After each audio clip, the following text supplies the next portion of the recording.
Ladies and gentlemen, this Jack Miller situation is pretty wild when you break it down. Dude gets physically dragged out of a council meeting for calling people economic migrants. Like that's some serious drama right there, right? Oh my gosh, why didn't they call the police on him? And can we talk about the absolute chaos this caused? The internet went insane for some strange reason. Twitter was going off harder than a McDonald's ice cream machine, which is saying something because those things are always broken. You had people posting clips of this dude getting dragged out like he was some kind of political martyr, complete with dramatic slow motion edits and everything. The memes were flowing faster than a TikTok dance trend, with people making jokes about economic migrants moving from their couch to the fridge. The comment sections as well were absolutely unhinged on those videos. You had keyboard warriors from every corner of South Africa coming out swinging like they were personally offended for some strange reason. Half the people didn't even know what CAPITEC was before this happened, but suddenly everyone's a constitutional law expert and political analyst. It's like when drama happens at school and within 5 minutes the whole grade knows about it, except this time it was the whole country getting the tea. People were sharing the video with crying, laughing emojis while simultaneously writing these super serious political takes. The cognitive dissonance was chef's kiss levels of ridiculous. And don't even get me started on the reaction videos popping up everywhere now. Because that dude was kicked out, every YouTuber with more than 12 subscribers was suddenly covering South African politics like they'd been following it their entire lives. The second-hand embarrassment was real, but honestly, the entertainment value was through the roof. So here's the deal with this whole CAPITEC thing, in case you don't know what's going on. These guys basically want Cape Town and the Western Cape to become independent from South Africa, right? That's why they are there. It's like if Texas actually tried to secede from the US, except this is real life, and apparently they're serious about it. Jack Miller is leading this movement. The guy was kicked out, and from what I can tell, he's not exactly known for his diplomatic approach. The economic migrants comment is where things got spicy. He's basically saying that people from the Eastern Cape who moved to Cape Town are just coming for economic opportunities. Is there anything wrong with that? I'll leave that to you. Now here's where it gets complicated, because technically, yeah, a lot of people do move from poorer provinces like Eastern Cape to Cape Town or Johannesburg for more opportunities. That's how economics work, Buttercup. People go where the opportunities are. It's been happening since like forever.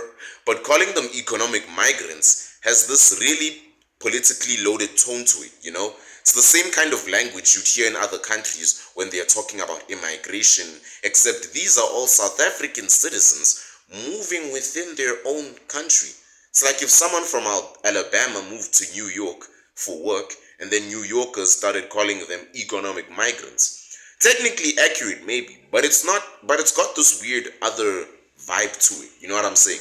The thing about the Western Cape is that it's generally more economically developed than some other provinces. We know that. Cape Town's got tourism, wine industry, tech sector. It's doing relatively well compared to places that are more dependent on mining or agriculture.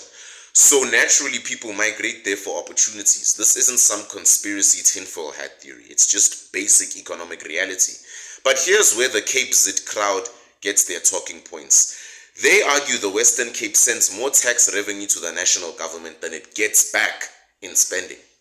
They're basically saying we are subsidizing the rest of this country and we're not getting a fair deal.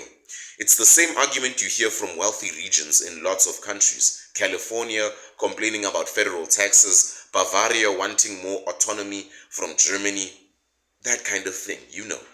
The independence angle is where this gets really interesting though. Like, what would an independent Western Cape even look like? Think about it. They'd have to figure out currency, international relations, trade agreements, defense, the whole 9 yards. It's not like they can just flip a switch and become Singapore 2.0. Plus, South Africa's constitution doesn't exactly have a how to leave the country manual built in. And let's be real about the demographics here. The Western Cape has a different racial composition than the rest of South Africa, with a larger colored population and significant white minority. When you start talking about independence based on economic grievances, and then throw in comments about economic migrants from other provinces, it starts raising some uncomfortable questions about who exactly this independence would benefit. Now, I'm not saying that's definitely what's happening here, but the optics aren't great. South Africa's got already enough stress to deal with. Cyril just came from a mentally pounding meeting with Trump. And now you want a distinct region from the rest of the country, which definitely won't raise some eyebrows. The council removal is actually kind of hilarious if you think about it too. Like, imagine being so inflammatory in a government meeting. They literally have to drag you out, then now we are fighting. That's some serious commitment to your cause right there, buddy.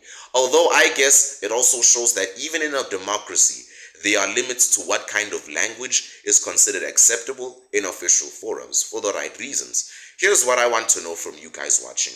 Do you think there's any legitimacy to this economic argument? Like, if a region really is contributing more than it's getting back, should they have more autonomy? Tell me, what do you think? Or is this just another case of wealthy areas not wanting to help support the rest of the country? And what about the economic migrant language?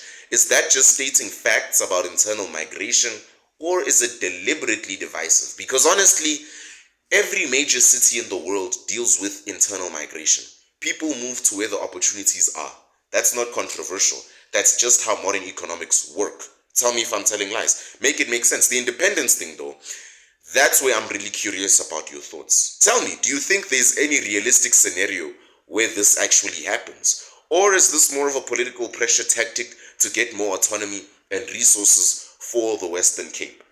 Because let's be honest, actually achieving independence would incredibly be complicated. You'd need massive popular support, constitutional changes, international recognition. It's not exactly a simple process. Most of these regional independence movements around the world end up being more about getting attention and leverage than actually succeeding and seceding. But maybe that's the point. Maybe Jack Miller and the Cape Zit crew know that full independence is unrealistic and they're just trying to put pressure on the national government to give the Western Cape a better deal. Who knows? Maybe they know that. It's like when your teenager daughter or son threatens to move out. They probably don't want to deal with paying rent and buying groceries. They just want you to ease up on the rules, right? The forced removal from the council meeting definitely got them attention though. Nothing gets people talking like a good old-fashioned political drama, right? Jack Miller went full Julius Malema there. And in the age of social media, getting dragged out of a meeting probably gets you more publicity than giving a normal speech would. So what do you think? Are we looking at a legitimate political movement with real grievances? Or is this more political theater designed to just grab headlines and put pressure on the government so that they have less pressure? Drop your thoughts in the comments because I am genuinely curious how people are reading this entire situation. And hey, if you're from South Africa, especially the Western Cape or Eastern Cape, I'd love to hear your perspective on this entire thing, because at the end of the day, this affects real people's lives, not just political talking points. What's your take on this whole situation? This is the Summer Sambit, and like always, I'll see you next time.